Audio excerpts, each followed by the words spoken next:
Informasi dari Jakarta sudah dan Yogyakarta juga sudah. Kini kita berwisata di Kota Kembang Bandung. Sejak Kamis malam Bandung sudah dipadati wisatawan terutama dari Jabodetabek. Salah satu area yang menjadi incaran wisatawan adalah kawasan Braga.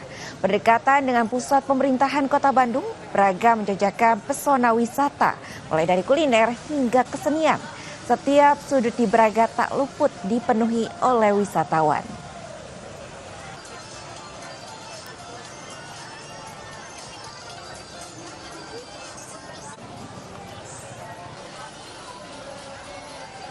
Kita beralih ke Jawa Timur, saudara. Ratusan warga di Ponorogo, Jawa Timur menggelar ritual larung sesaji dan Buceng Agung 1 Muharram sebagai wujud syukur atas hasil bumi yang melimpah di Telaga Ngebel.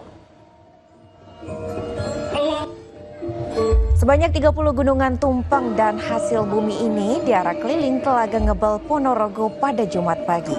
Usai diarak keliling telaga, warga pun langsung berebutan gunungan hasil bumi karena dipercaya dapat mendatangkan berkah. Sementara Gunungan Agung dilarung ke tengah telaga. Tradisi larungan ini digelar sebagai simbol membuang segala keburukan dan untuk menyambut tahun baru yang lebih baik.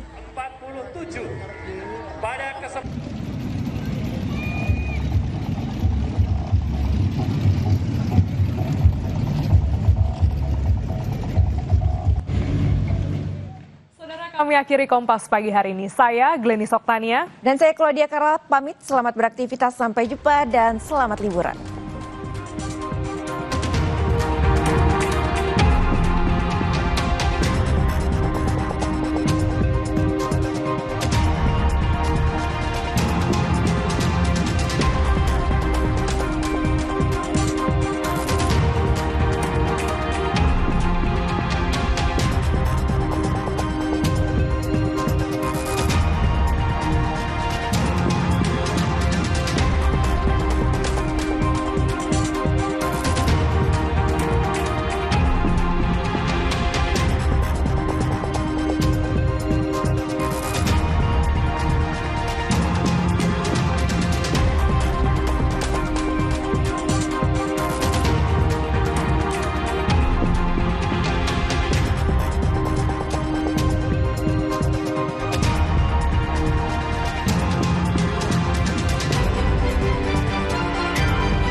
Merayakan 6 dekade harian Kompas, sebuah perjalanan yang lebih dari sekadar mencatat sejarah, tetapi juga berkarya tanpa henti, memperjuangkan literasi demi mencerahkan Indonesia.